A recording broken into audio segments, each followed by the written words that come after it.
Welcome back. Thank you for tuning in to another episode of a Modern Man podcast, presented to you by the Modern Podcast Network. I'm excited to have my guest on, Jazmine, who through 7 degrees of Kevin Bacon we met, through friend Haley, who, going on 6-7 years plus now, we met backpacking in Amsterdam. Yes, this is how things happen. And then met Jazmine in Miami.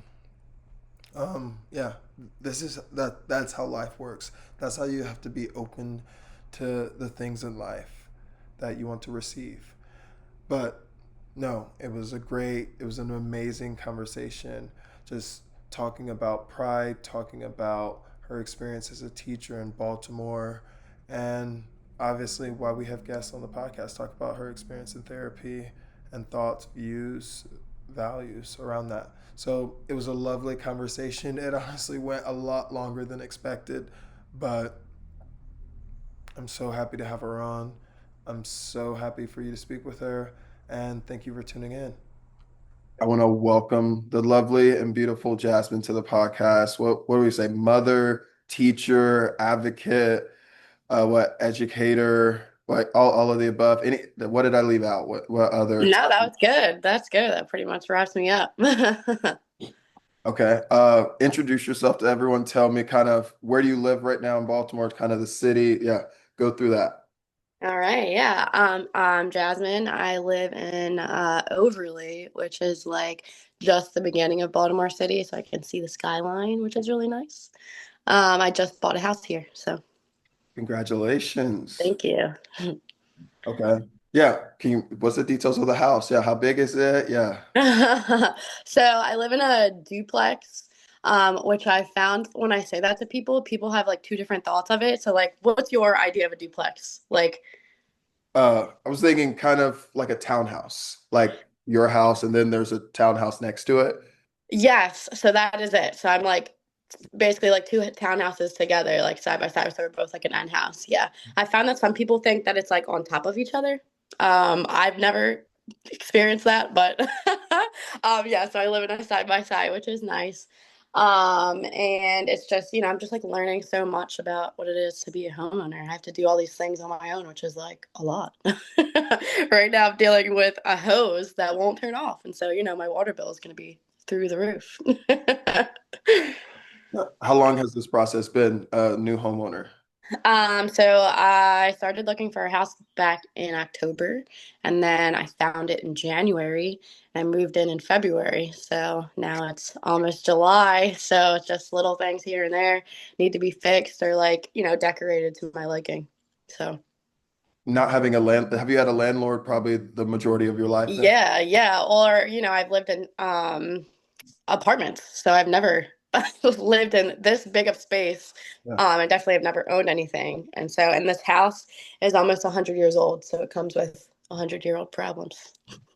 Love the history, but yeah, 100-year-old Yes, that you're paying yes, out of pocket for. exactly, exactly. How much fear do you have about that? Like the cash reserves, big expense, like an HVAC, all that, a new roof. Yeah. Yes. So when I bought the house, they tell you, these are the things that need to be done like ASAP, and then these are the things you have like a couple years to wait on. Okay. And the like siding of my house, they're like, yeah, you're gonna need to replace that like in the next year, and that's like 10 grand or something insane. So I'm like, oh, cool. Yeah, you guys think I have 10 grand after I just gave you guys a down payment on a house? So, yeah, there's no cash reserve when you have a house. It's just, doing it, the little things that are necessary at the time. So, like right now, that hose is needs to be fixed.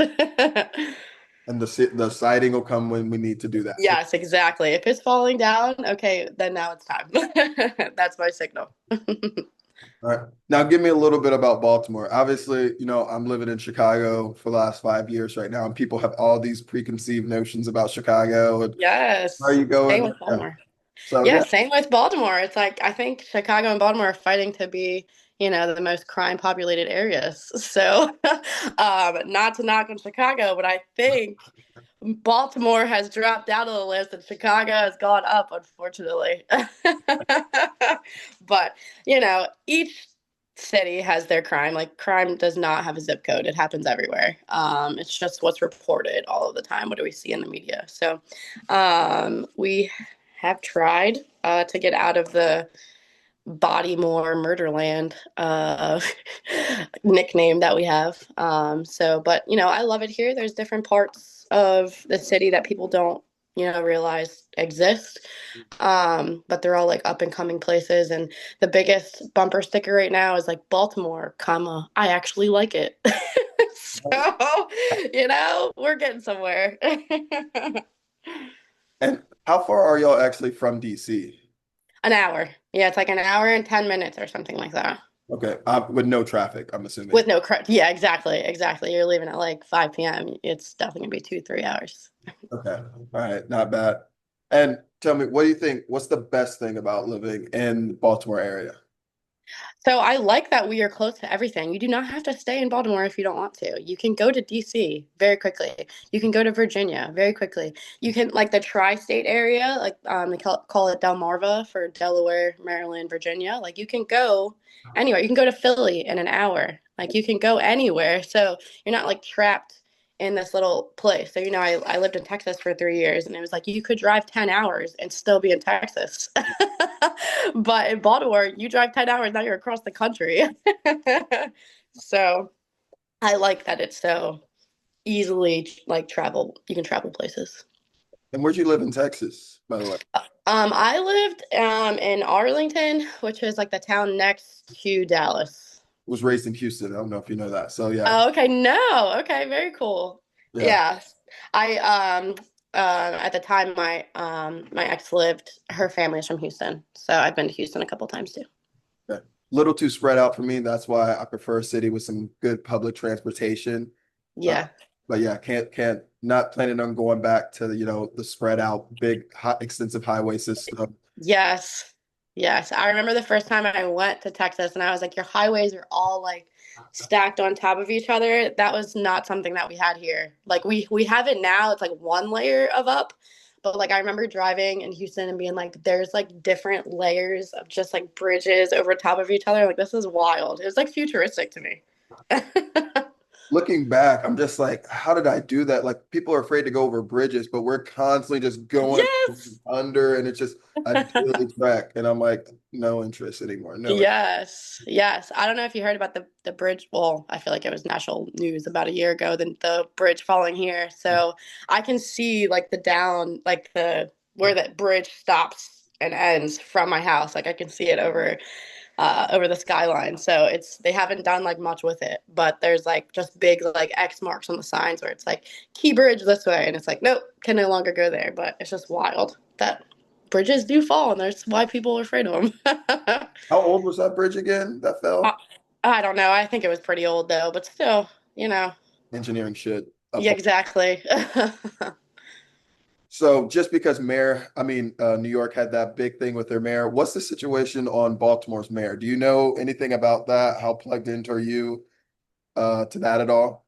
I'm not super plugged in, but I know we have had the same mayor I think since COVID now, Mayor Brandon, he has a big like fro, and so it's like everyone's like with the fro, and he's really young. I think that matters too to young people voting is that he's like representative of us, which is a good thing. But the other bad thing is that a lot of people feel like he's MIA when it comes to stuff like that, like the bridge. So yeah. Okay. Do you think Baltimore has a little younger population, older population, high fam? Like, yeah, what's that like? I think a little bit of both. I think the younger people don't really care as much about it, but the older people do, but they're caring about the wrong issues. So, Yeah. Like, I just know Chicago's like New York and big city mayor, like they're super excited once they get elected and like change is coming. And then within a couple of years, they literally want to blow them up, burn it down, like get this person out of our life. yes, What just happened? Y'all, you loved them a couple of years ago, and now you're I like, know. get out of here. Yeah, yeah. There's for a while there were signs that said like missing, and it was like Mayor Brandon signs where it's like literally like if found, like here's the reward for him. It's like, it's a bad publicity. All right. So closing up that, tell me, we know you're a teacher right now. Tell everyone what grade you teach right now, what school you're at, and yeah, we'll start there. All right. So I've been a teacher for about 8 years. The last 5 years, I was at Randallstown High School, which is in the county, but it's like the outskirts of the county, almost city line. So there's a big divide of the kids like, oh, I'm a county kid. Oh, I'm a city kid. Like the city kids like have like a hard rep, or the county kids are like, oh, you're just a county kid. But I was there for the last 5 years teaching 9th and 10th grade English. But this year, since I bought the house here in Overley, which is about a 40-minute drive without traffic to there. So I'm at a new school. I'm at a middle school called Nottingham Middle School. It's a brand new school. They just opened up this year. So the school is beautiful. It's massive though, and it's teaching middle schoolers. So I feel like I have to learn a whole new vocabulary that I've never heard of in my life, like Rizz and Sigma. I'm like, what are we talking about? Yeah, see, my face exactly. I don't know. Riz I can kind of get, but Sigma and What's like I don't know. I think it just like it's like aura. Like you have like good. I don't know. I don't know. It's like a whole thing that I have to learn. I guess I'll learn as I go. But I'm excited to be there. I'll be teaching 7th and 8th grade. I'm the reading specialist, so it's a little bit of a different position for me. I don't have like a classroom. I'll like be taking small groups of kids out of their class that need like more help with reading and like specialize in helping them. talk me through that anxiety? Yeah, because I thought you were going to still be in high school. So no, transitioning to middle schooler, that's a big different lower maturity level. So yeah, what goes through your head now embarking on that? I guess you just did 1 year of it. And so I'm scared. Yeah, I'm scared. So when I first started teaching, I had one 7th grade class of English, and I loved them. I thought they were great because 6th graders, they have no idea what's going on, right? It's their first year in middle school. They're going from their different classes. They're not just staying in one room. The 8th graders think they know everything, and so they don't want to do anything fun. So the 7th grade was like a perfect like in the middle where they're like still kind of like cheesy, would do all my like crazy activities that I want them to do. And they still were like afraid of adults. Where yeah. like 8th graders are like, they're not afraid of you. They're like, no, I can eat you alive. And then when you get to high schoolers, they're like, you get the 9th grade over again where they're like, they don't know what's going on. And the 10th and up, it's like, all right, they start to chill out, like come like their 10th grade year. But I keep telling everybody this, where I'm like, oh, my 7th grade was so good. Like, I love them. And they're like, I think you got like a good class. I don't think that's ever going to happen again. I'm like, oh shit. I'm like, no, don't tell me that. But we'll see. We'll see what happens. As I said, I don't have like my own class. So I think because I have like a smaller amount of kids, it'll be easier. But I just know like when I taught 9th and 10th graders, like my like threatening line to the 9th graders, like, you're in high school now. Like, we can't act like that. And like, how old are we? But now I'm like, oh no, they are that age. They're immature. So I don't know. We'll see. We'll see what happens. Specializing means like, doing something you like and actually giving kids like that critical need, that help they need. But how do Yes. you feel about doing that? Is it more or less financially beneficial? Are you more or less like scared because like you're more used to a traditional classroom? Now you're doing more like intensive small group type of thing. What's that process like? Yeah, so financially, there's not any difference. So I don't know about how other places do it, but in Maryland, it's like each teacher, depending on how many years you have and how many degrees you have, make the same amount of money. So there's no you can negotiate for whatever you get paid or whatever. It's just like, so like you could literally be a gym teacher Mhm. that has been teaching for 8 years, has no specialization in anything, and make the same amount as me, who's been 8 years with all these different degrees and whatever. But that's just how it's done. But the thing that I'm kind of looking forward to is that I won't have like a set like schedule like how normal teachers do, where it's like, there's 4 classes a day, you're teaching 3 and a planning. It's like I'm going to classes that need it, so like I'll have more like downtime, I think, to be able to like really focus on kids rather than just having a whole class of 30 kids and then like just going class to class and then planning by the end of the day sort of thing. Yeah. So I'm nervous because I haven't done it before. And, you're, as long as you have an English degree, like you're qualified to do this. Okay. And that kind of scares me because I'm like, well, I don't have any like special training on that. Mhm. So actually tomorrow I'm going to like a training for it, but let's hope one day is enough to get under my belt. I think I'll just be learning as I go. So one day training. Let's go. Yeah. Right. One day. I mean, I know how to read, so I think that's good. Yeah. Uh, Okay, so I mean, obviously you've been teaching English, and they said I feel like with our generation, reading is dead. What's your feeling now on this new current generation where attention spans are even less? How are they receptive to reading, and what do you think is the future of literature? So, so reading, they actually do still like enjoy reading as long as you're presenting it in a way that's entertaining or something that's entertaining to them. If you're reading, I want to say like Shakespeare is not great, like they don't like it, but whenever I teach Shakespeare to them, they actually like enjoy it. So I never have them read like Shakespeare in like Elizabethan language. I always give them like the modernized version of it because the storyline they're into like teenage love that ends in death. Like that's something that they're like into or whatever. But if you're gonna make them read something they don't understand, like they don't want any part of it. Hmm. The reading is not the problem. Right now, writing is the problem because AI Uh, is their go-to for everything. Now, I every year, the last 2 years that AI has been a thing, I've started each year saying like, okay, AI is going to be something we use in the future, but it's not going to be how you guys are using it right now. Like you are typing in the question that I'm asking you and saying, write me an essay, and then you're just submitting whatever the essay is. Now, if you were to put in there like, okay, can you give me like an outline for what this question is? Break down the question for me so that way I can do it, yeah. not just do it for me. So and they're like, well, how do you even know that like I'm using it? I'm like, because a computer, I'm asking you the same question. I'm asking okay, I taught 110 kids last year. I'm Okay. asking 110 kids to write me the same question, right? The computer is generating a different answer, but they all have similar thoughts, Mhm. right? So it's like it was a bright and sunny day. One paper will say. Another one say it was a day that was bright and sunny, right? They're just like swapping words around. It's not actually giving you like this like individualized answer, right? Or like they're saying things that are like huge words and perfect grammar. I'm never expecting a ninth grader or a 10th grader to have perfect grammar.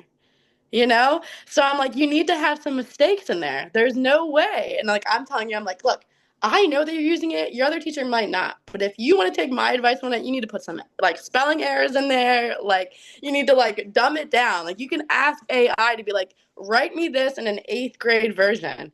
And then it'll write it to you in an eighth grade version. Like I don't want you to write it. I'm going to teach you how to write without using this. But I'm telling you, like, there's no way you're going to get away with this. Like, just doing it like this. So, or like, we as teachers now have to give them questions that are so vague, and we have to look for specifics in it to know that they're not using AI. So, for example, if you're like, what is the theme of Mice and Men? Right? If you just say, what is the theme of this book? Uh, AI doesn't know what this book is, right? So they have to, if they're smart, they'll say, okay, I need to translate this into what is the theme of Mice and Men. But most of them don't. They just copy and paste whatever it is and put it in there, and then AI will give them a theme of some random book that we've never read before. So so then I know I'm like, bro, I asked you what was the theme of Mice and Men, and you gave me the theme of Romeo and Juliet. Have you read Romeo and Juliet? I'm like, no. Then I know you use AI. So, yep. as an AI user, and now yeah. Oh, Yep. So, like their AI is going to be the death of teaching or like the death of older generations teaching because they don't even realize that the children are using it, and they're just like, oh my gosh, they're so smart. Oh, I'm like, no, they're using AI yeah. and it's making you look dumb because you haven't caught it. Oh, God. Oh, So, yes, the future generations are effed if we keep letting them use AI. So, See, and I guess I was the opposite. I mean, obviously, I prefer audiobooks. I have a, attention span. Reading is not my best friend as I've gotten older, worked on it, but loved creative writing, loved always, whether it's writing short stories, like that was so fun, just being able to Yeah.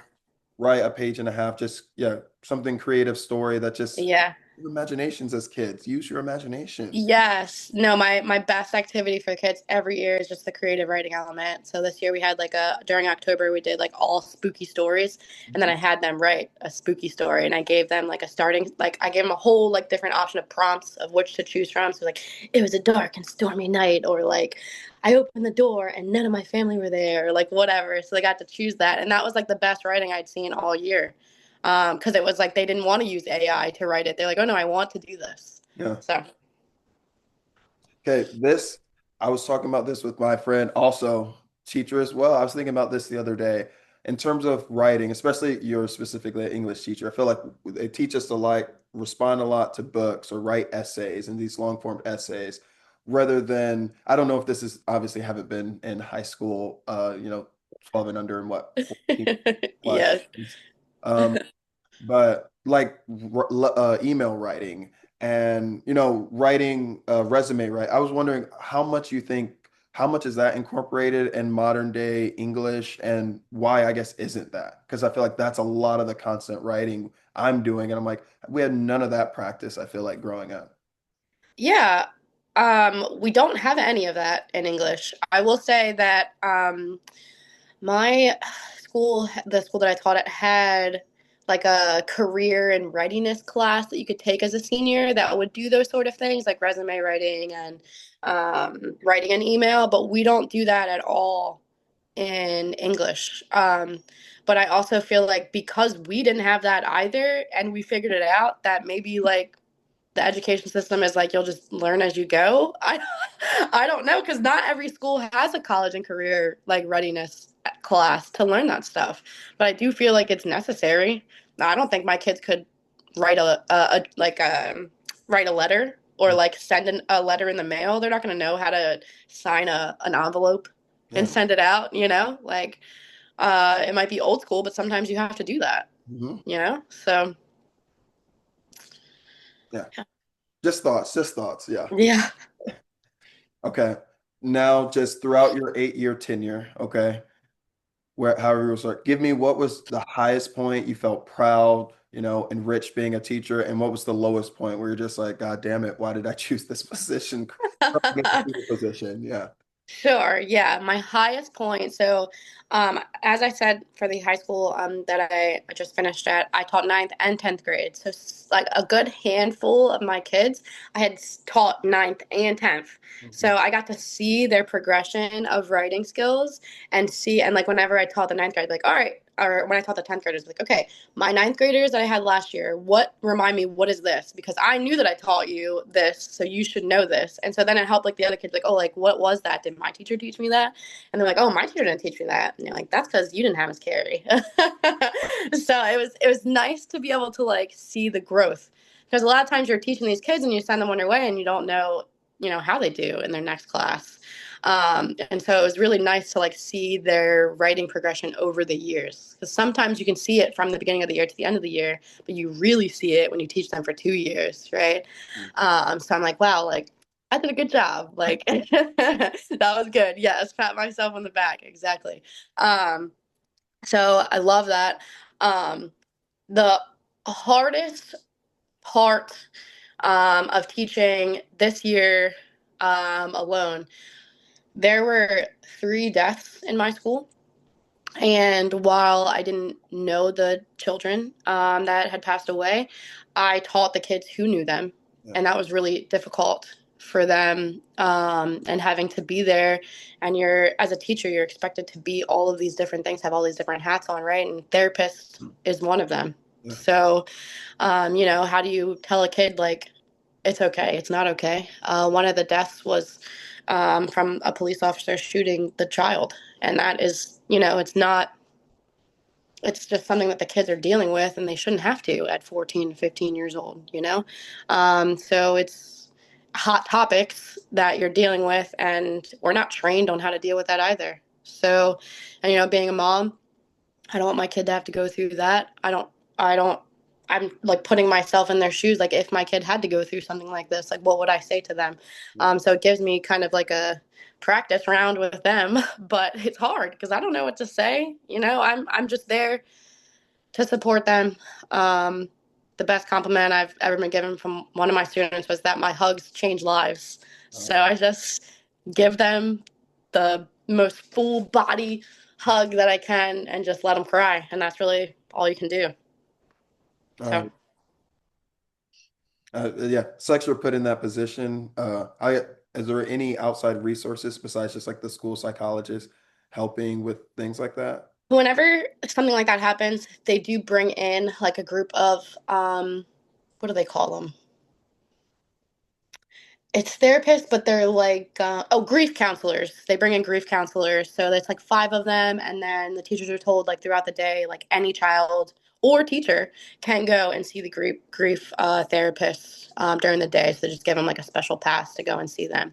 So because some of the teachers, have to go through it too. Like they're seeing an empty desk of the kid that they were teaching, and or they've seen all of their writing and or built a relationship with them, and now that student is gone. So it's hard for everybody around, unfortunately. So they do set up the grief counselors, but who wants to talk to someone they've never met before versus someone they do want to talk to? So that to me was hard because I would have kids come into my classroom that I didn't currently teach, but I taught them the years prior, and they'd want my support, but I've got to teach on top of the support to the kids that need me. So it's difficult. Yeah. My internship honestly was like counselors who didn't work with the school. We worked in the school. We're an outside nonprofit organization. Like rather than when something happens, bring in five random grief counselors who honestly only the teachers are going to speak with because they're adults who will speak to Right. adult. Like we were actually in the school 3-4 days a week. Like one of the person was there 5 days a week, and so and we would pull the kids out differently to just speak to them about whether they wanted to have counseling in school. So Yeah, because I was especially at the alternative school, so when there was a death, when there was something intensive, we were already had a presence and a relationship with the kids. So then they're exactly. more prone to come and talk to us rather than, oh, now that something giant has occurred, we had this attack. Now let's bring someone in and let's talk to this random white lady. Exactly, exactly. That's a big thing too, is that, my school that I was at was 90% minority. Yeah. We weren't the minority in the building, but it was all black and brown children. And then these white counselors come in, they're like, I don't know you. I don't want to talk to you. Mhm. Okay. Transitioning now. Happy Pride. Okay. We got the Pride Yes, on. I know. I didn't even do this intentionally, but I was like, this is perfect. I thought you Yes. did. No, happy pride. Woo. Yeah, tell me how are your feelings? How do you feel about Pride? I'll leave it vague and open. Okay. Pride this year was the Pride parade was a big deal because it was also on Trump's birthday. Okay. So there was a lot of no kings, yes queens signs, which was a beautiful thing. But I do feel like the attention was kind of like taken away because people were more focused on the no kings part than the love. Um, so, but it was still fun. We love seeing all love being celebrated. My brother and my sister-in-law always come to support me at Pride parades, which I think is really nice. I always use this as the example with my students. They're like, I'm not going to Pride. Like, people are going to think I'm gay, which is a whole homophobia thing. But um, the support of being like, you don't have to be gay to be there. You can be an ally. You support me, right? So come out and show the love. It's a good time. It's just music and people dancing, and I got so much free stuff. I came home with like bags full of free things. You've got the flags, you've got towels. Under Armour is there. The Ravens are there. The Oriole Bird is there. Like you're seeing all like the fun stuff. Everyone's into Pride. So, the parade itself was fun. Was fun. Um, but there's a lot of stuff happening right now with Trump wanting to take down the suicide prevention hotline for LGBTQ plus Mhm. people. But I feel like the Trevor Project and a lot of other places are trying to uphold theirs. So there's other options out there than what Trump is trying to take away. How much do you share with your kids about your queer identity? And it So seems pretty open. Yeah, so this I feel like could be a hot topic, but I have a pride flag in my room. I don't like go like promoting, I'm not just like gay everything. But I have my flag up there, and if the kids ask, like I tell them the truth. Mhm. There, a lot of them, when you're a teacher, especially an English teacher, it comes up in the conversation of the things that you're doing. So when you're asking different essay questions, it's always like opinionated questions. So your outside life does come in more than what you would in like a math class, say, or a science class, because it's not relevant. When I'm asking you opinionated questions, it does come up. So they're like, oh, like, I'm like, oh, I have a child, and then they're I just go, it like, goes into the conversation piece of it. So I'll say them, and then now it's like this big secret. They're like, oh my gosh, did you know Miss Carrie had a wife? Or like, it's just like something like that. But I also tell them, I've been to a Catholic school my entire life. I know the ins and outs of religion, and if that is something that you're against, like you have every right to be in that space, just like I have every right to be in my space like that. So, I also like don't like the language in my class is inclusive, and so if you're saying things negatively like that's gay in a negative way, like that's not something that I allow in my classroom, and the kids know that. So I think that also helps with the conversation where they're like, well, why are you so against saying that's gay? I'm like, because I'm gay, okay? But we say the same thing for like I don't let them say like the R word. Like I don't let them yes say that. Like so it's all inclusive. It's not just that. So I think that also helps is that we're not against anyone for any particular thing in this classroom.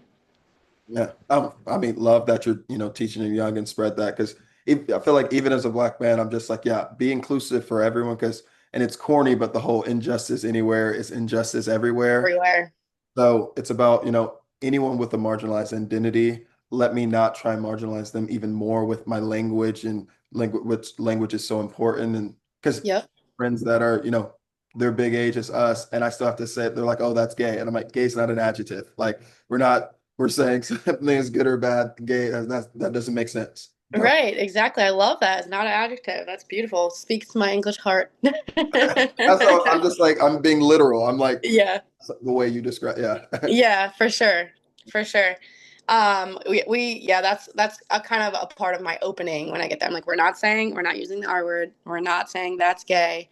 Like if they're, because a lot of times the kids are like saying it to mean that they're like uncomfortable with something that someone else is doing. So I'm like, you need to tell them like I'm uncomfortable with you touching me like that.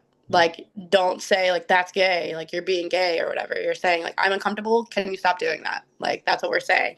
Or if they're calling them the R word, I'm like, can you just call them dumb? I'd rather you do that. Like, Related for no reason. Like, yeah, other words. exactly. But, I like have told the kids a million times too, is that, as I said, 90% black and brown children. And I've never been in a more like colorist environment. Like they're all about like, well, you're dark, or like, oh, well, that's like a light skin thing to do, or whatever. And I'm like, we are all colored here. Can we just not be talking about the shade of our skin? Like, it's another one of those big things I have to add to the list of like, no R word, no saying that's gay, and no colorist in here.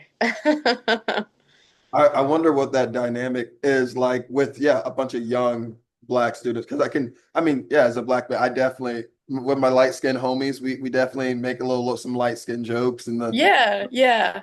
but I guess it's a little more lighthearted, no intent of like, ingrained colorism. Yes, yes. Well, I think as adults too, we have a better understanding of it where like they just want to like they're using it negatively. It's not like a joke. Like they're being like, we don't hang out with them, or like it'd be like if a dark skin boy was dating a light skin, like, oh, you like light skins, like what's wrong with a dark skin? Or like I also they had a huge population of Nigerian students in the school, so it's like the Nigerian students they consider themselves African, not African American, right? So they'd be like, no, we're not dating you because you're not African. And like that's a whole thing for the kids that are American, right? And they're like, well, I'm African American. It's like, no, but I cannot date outside of African. So You'd be surprised the dynamics. It goes much deeper than just, the color of your skin. It's also where you're from. I feel Black Americans are, I don't know how your connection with that. I feel like we're getting better because I think when I was younger, there was a huge, I think, almost like rivalry work because it was that Africans didn't accept us as like authentic Africans. So we're like, okay, so we don't accept you.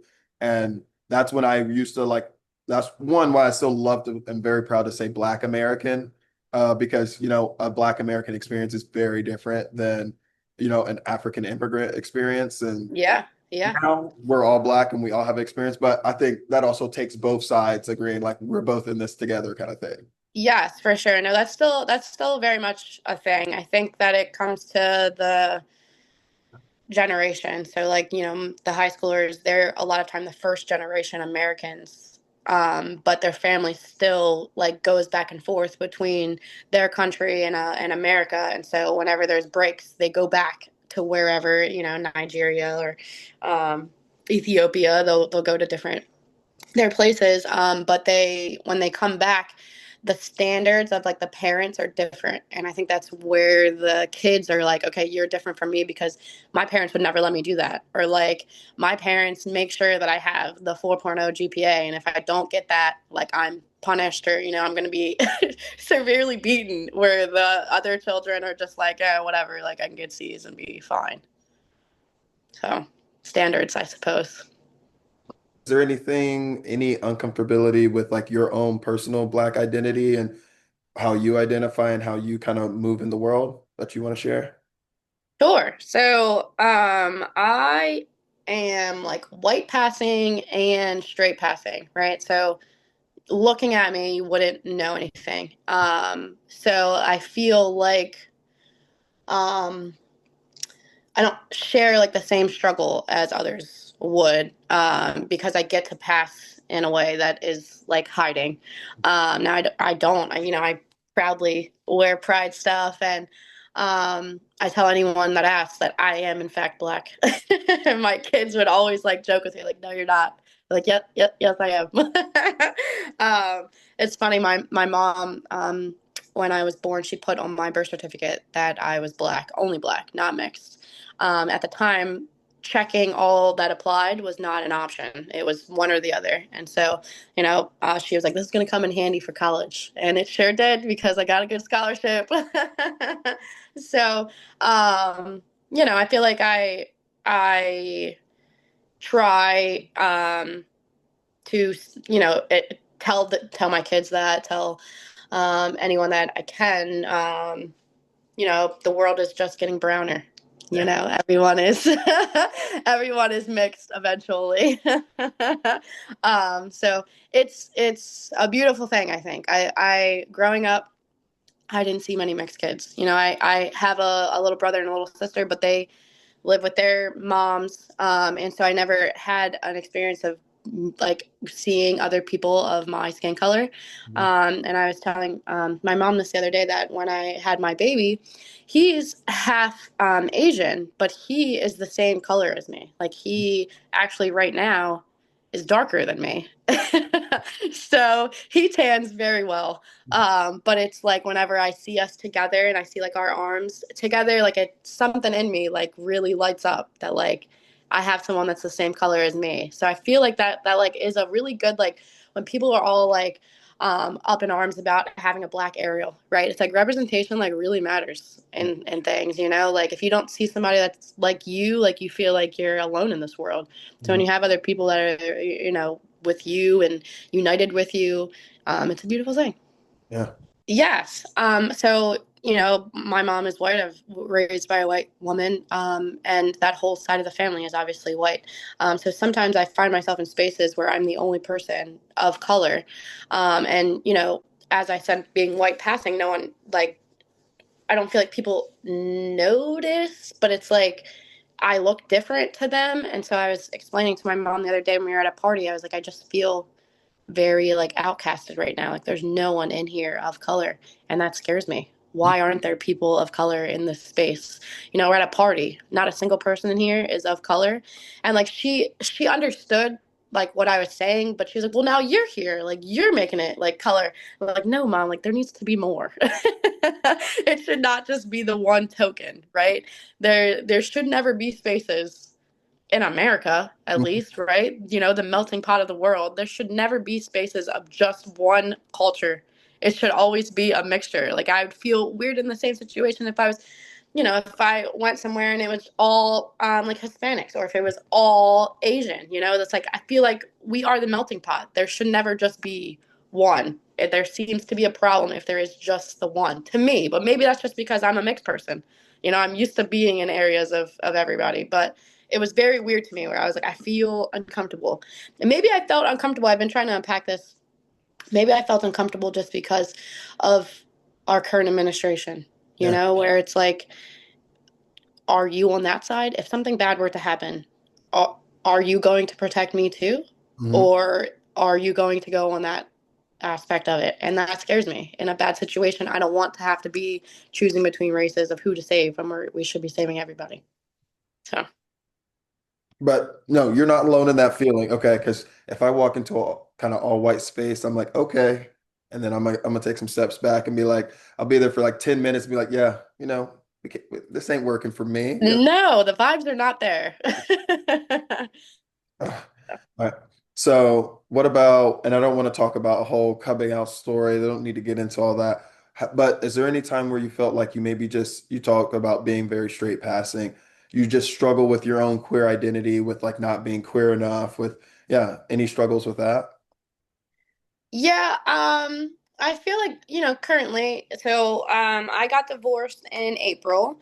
Okay. And so before that I had only dated men. And so now that I'm divorced from a woman, it to me has felt like I had to like come out as being like bi, where it's like when I was in the lesbian relationship, I like almost like wasn't allowed to say that Mm. like I used to like men, where like now it's like, okay, well, I'm a single woman and like people are saying, well, is she going to go back to men or is she going to stick with women? Like it's a weird thing for me that I've been asked a lot. Like, well, who are you going to date? Are you going to date men? Are you going to date women? Like to me, I'm just like, well, like I guess I can identify as bi. Like I'm open to both sort of situations. So I feel like I've been coming out a lot lately, if that makes sense. Yeah. And I mean, I know they talk a lot about bisexuality and that dichotomy. And I mean, obviously, you're over sexualized, especially the women, but men side to it seems like, oh, you just, you want it all kind of thing. And are you someone who subscribes to monogamy as well? Yes. Me personally, yes, monogamy. Um, in a I feel like if we're two things, sorry, my head is going in a couple different directions. But the first part about the whole like dichotomy of bisexuality is that a lot of people don't believe in it, Yeah. right? They're like, you're just like confused, or you're a lot of times like celebrities will come out as bisexual, but like female celebrities will come out as bisexual, and then they'll only be dating men. So it kind of feels like you're just like being like, oh, I'm a part of the in crowd, Mhm. like sort of thing, rather than actually being it. So there's this whole like stigma behind it of it's not actually real. Um, but there are people who prefer, like, who don't have a preference, right? They're dating men or women, or binary people. So that was my thought process to that. As far as monogamy goes, I feel like as like real I'm like learning more as I'm like single because I didn't know any of this stuff existed until now with dating apps. There's like there's couples who like will bring someone in Yeah. like for just like sexual purposes, but not relationship per se. Yeah. Just for, Um, yeah, so like I'm not against that. I've never done it, but I'm not against that, but I am like when it comes to relationship wise, one on one is my preference. okay. And this could be, yeah. And I guess how was that while dating with your bisexuality, with dating? Because, you have to close off that door. It's not like you're not attracted to that side. It's not like you're not identifying with that side. How is that? How was that being married? Yeah. Um, Being married, it just it didn't exist. That was, I mean, we didn't work out for a reason. So it was just like completely closed off in that aspect. But to me, it didn't like really matter because like, I had planned to be with that person for the rest of my life. So it didn't matter if I was bi because I was always going to be with a woman. Okay. So that part of me was kind of dormant, I guess. um, but now, like just in the dating world, it's almost like something you have to like disclose because some men are threatened by it, or it's like they one either feel like they can't like compete with a woman, and two that they feel like you're going to leave them for a woman. So you have to like find the right person that's going to accept that like yeah, like you also like women or like I plan to still for the rest of my life still be very like pride, go to pride, all that stuff. So like, are you man enough in your individuality that you're okay with also coming to all of that and embracing that part of me too? Because that's not for everybody, and that's fine. But I don't want that in my life, you know.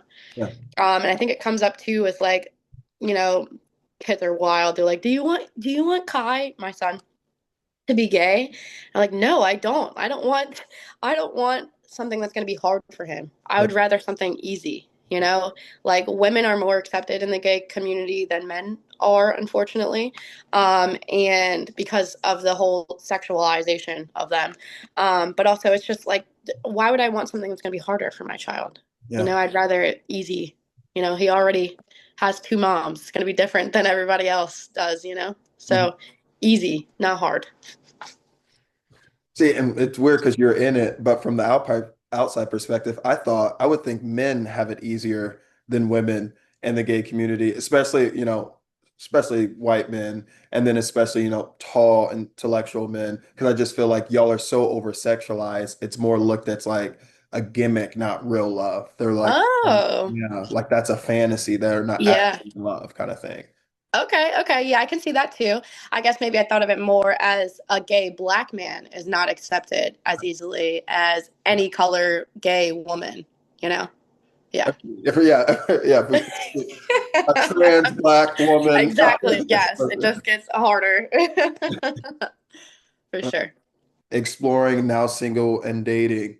Um, where, I guess, is there any line that's drawn? Like, would you date a trans man, trans woman, non-binary? Is there any rule, stipulation, anything, anyone you would not date? I would say I would not. I have never dated or even really have like known anyone individually that was trans.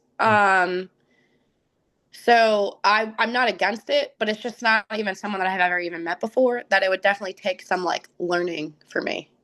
So, and I want that in my life. I feel like there um, everyone should have people of all walks of life in their life. So I just don't, unfortunately.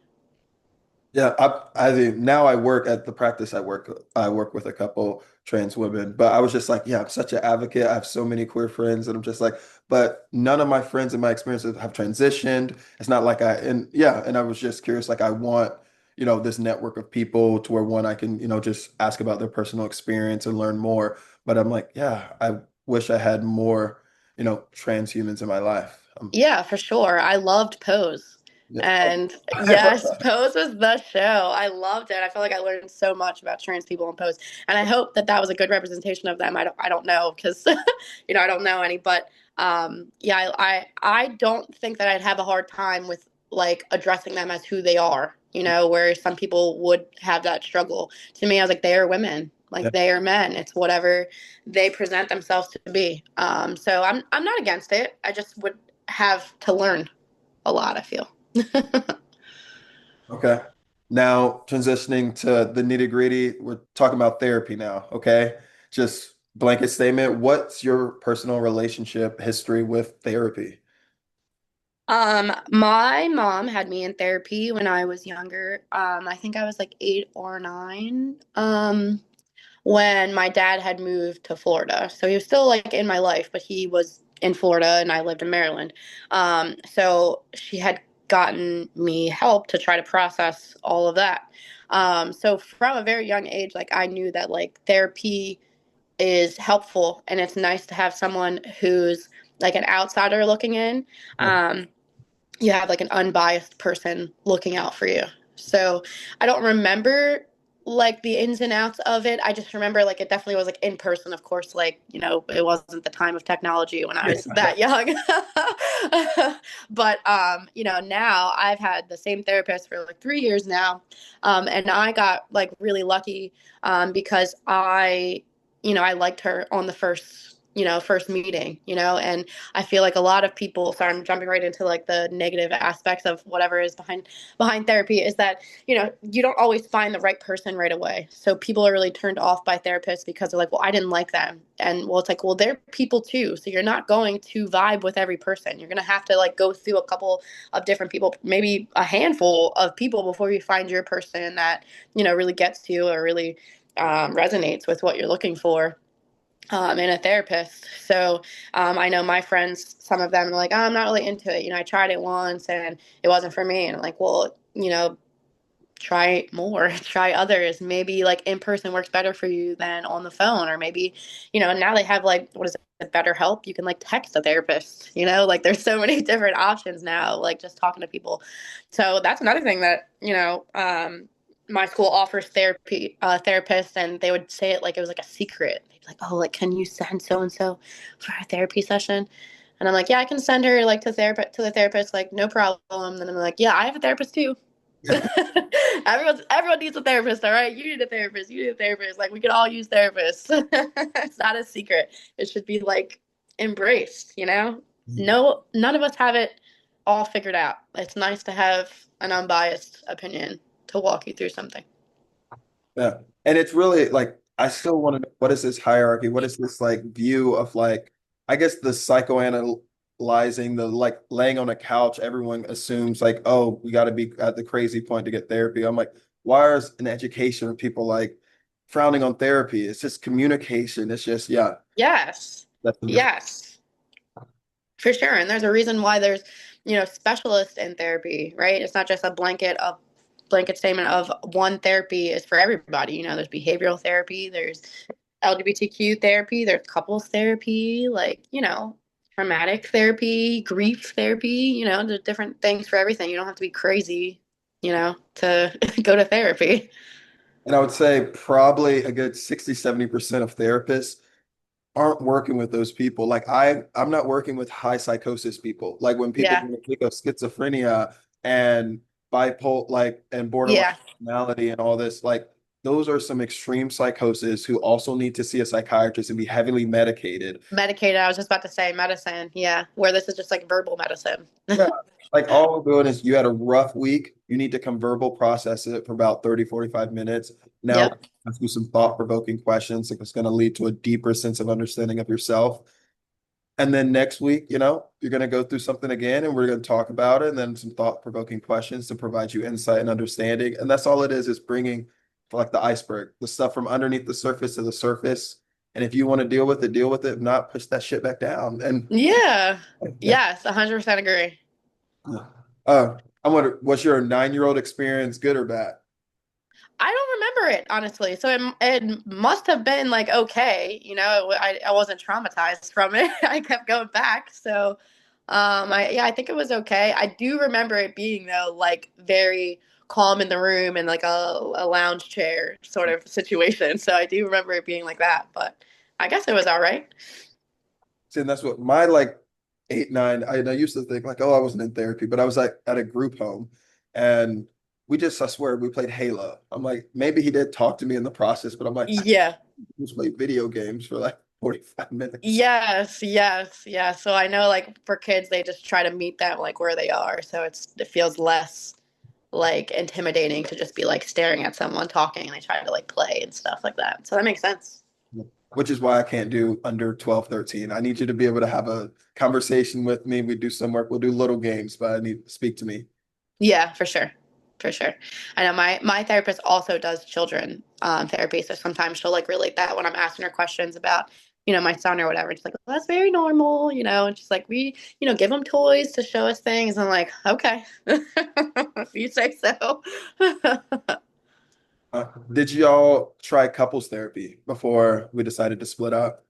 No. I had recommended it many times. But she was against it. And then I had recommended, well, maybe like you go to therapy on your own Yeah. and see if we can kind of meet in the middle sort of thing. So she did. She went for, I don't know, maybe like a month or so. But I think that it, I don't know. I think I hope that she's still in it because I wanted to like stress to her like this is you're not going to therapy for me. Like you shouldn't go to therapy for somebody else. You should go to therapy for yourself. So even after, if this doesn't work or whatever, you should still continue to go like on your own accord. Because it's just making you a better person for yourself or for someone else in the future or as a mom or whatever. It's not just for somebody else. Make you yourself better overall. 100%.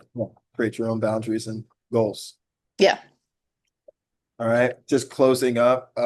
Just want to ask you, what do you see yourself like okay, great first date question. What's your 5-year plan, 10-year plan? What do you see for yourself professionally as a mom, new homeowner, struggling with, some war in the Middle East? Yeah. What do you see for yourself? What are our goals?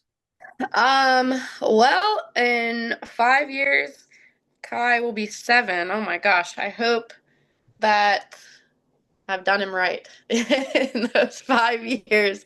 I'm just learning as I go. I hope in my career that I hope that I'm still a teacher because this is something that I truly love. I don't know if I see I don't know because I haven't, as I said earlier in this, I don't know that I am cut out for middle school, but I'm going to give it a try. So maybe in 5 years, if I'm not cut out for middle school, I'll be back at a high school where I know that I love it. But either way, I want to stay like teaching. A lot of people in their teaching career, their goal is to like be an administrator. I never want to do administration. I want to always be in the classroom with the kids. But I like the idea of having summers off with him, with Kai, and being able to enjoy the time that I have with him because not many people do.